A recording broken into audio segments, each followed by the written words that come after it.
Chairman PTI barrister Gauhar Khan ने हुकूमत की जानिब से मुज़ाकरात की पेशकश को यकसर मुस्तरद कर दिया है। कहा हुकूमत का लहजा इंतहाई गैर पार्लिमानी है। समा से खुसूसी गुफ्तगू में कहा एक जानिब हमारे लोगों को उठाया जा रहा है, दूसरी जानिब कहते हैं मुज़ाकरात करो। नून लीग, पीपल्स पार्टी और एमक्यूएम के साथ कभी मुज़ाकरात नहीं करेंगे। तो बर्बाद न करो, उलझाओ नहीं, सुलझाओ, बैठो, मुज़ाकरात करो।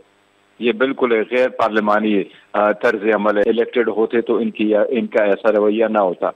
एक तरफ अस्तैयत कर रहे हैं, आज हमारे साथियों को उठाया जा रहा है, उनको डराया धमकाया जा रहा है, दूसरी तरफ कहते हैं जी मुज़ाकरात करो। क्या मुज़ाकरात ऐसे होते हैं? इसलिए पाकिस्तान तहरीक इंसाफ का इनके साथ इस किस्म के लहजे और रवैये पे कोई इरादा नहीं है मुज़ाकरात करने का। तीन पार्टीज के साथ हमने किसी भी किस्म की शराकत दारी को मुस्तरद कर दिया था, चाहे वो पाकिस्तान मुस्लिम लीग नून हो, चाहे वो पाकिस्तान पीपल्स पार्टी हो, चाहे एमक्यूएम हो। आए बैठें और मामला सुलझाएं। हुकूमत की एक बार फिर पाकिस्तान तहरीक इंसाफ को मुज़ाकरात की पेशकश। वफाकी वजीर मुसद्दिक मलिक ने कहा जो उधम आप मचा रहे हैं अपने बच्चों की जिंदगियों में मचा रहे हैं। हम कहते हैं बात करें, आप कहते हैं धरना देंगे। बात करें, बर्बाद मत करें, चीजों को सुलझाएं, उलझाएं मत। हमें हटाना है, हटा दें। मुल्क ऐसे चलता रहा तो बर्बाद हो जाएगा। बात करें, आप कहते हैं धरना देंगे। हम कहते हैं कि आइए बैठे सुलझाएं, आप कहते हैं मुल्क गिर पहिया जाम करेंगे। किसका पहिया जाम करेंगे? तरक्की का पहिया जाम करेंगे, खुशहाली का पहिया जाम करेंगे, रोजगार का पहिया जाम करेंगे। बात करो, बर्बाद मत करो, सुलझाओ, उलझाओ मत। आज जो आप उद्यम मचा रहे हैं, ये उद्यम आप अपने बच्चों की जिंदगियों में मचा रहे हैं। हम ये कहते हैं कि दहशतगर्दी को खत्म करें, आप कहते हैं ऑपरेशन नहीं होने देंगे। तो क्या होने देंगे? भत्ताखोरी होने देंगे, दहशतगर्दी होने देंगे, अपने बच्चे अगवा होने देंगे, खवातीन को जानवरों की तरह बंद कर देंगे। आप क्या करेंगे? हम दोबारा आपसे कहते हैं आइए।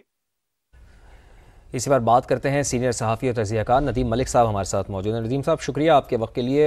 हुकूमत ने एक बार फिर मुज़ाकरात की दावत दी है पाकिस्तान तहरीक इंसाफ को, और मुसद्दिक मलिक साहब ये कह रहे हैं कि चीज़ों को सुलझाएं, उलझाएं मत। अगर ऐसे ही चलता रहा तो मुल्क बर्बाद हो जाएगा, हमें हटाना है तो हटा दें।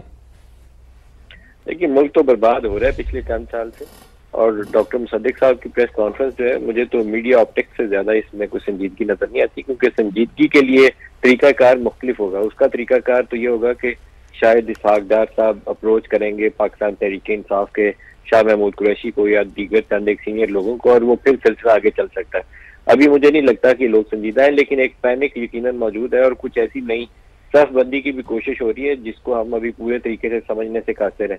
पाकिस्तान तहरीक इंसाफ की जानब से पिछले 2-3 रोज से शोहदा जिंदाबाद, शोहदा जिंदाबाद, सिर्फ उनके चंद एक आपको सेकंड या थर्ड ईयर के लोग ये कहते हुए या नारे लगाते हुए नजर नहीं आते।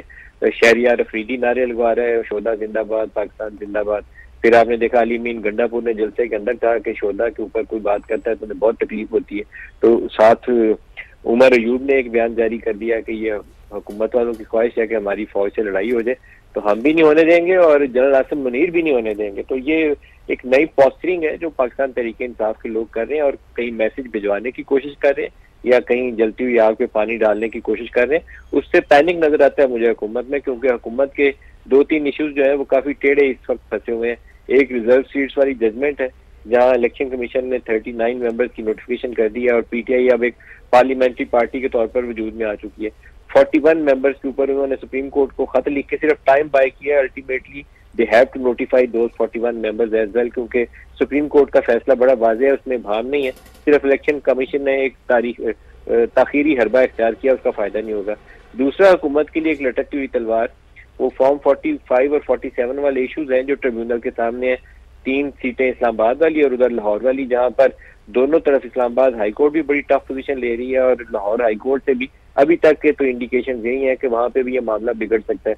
तो इन इश्यूज पे हुकूमत परेशान है और वो पैनिक में भी है। बातचीत इन्हें करनी चाहिए दोनों को, अगर कोई रास्ता निकल आए, लेकिन अभी मुझे उसमें संजीदगी या अमली इकदाम कम नजर आते हैं, मीडिया ऑप्टिक्स ज्यादा नजर आते हैं। जी बहुत शुक्रिया आपका नदीम मलिक साहब।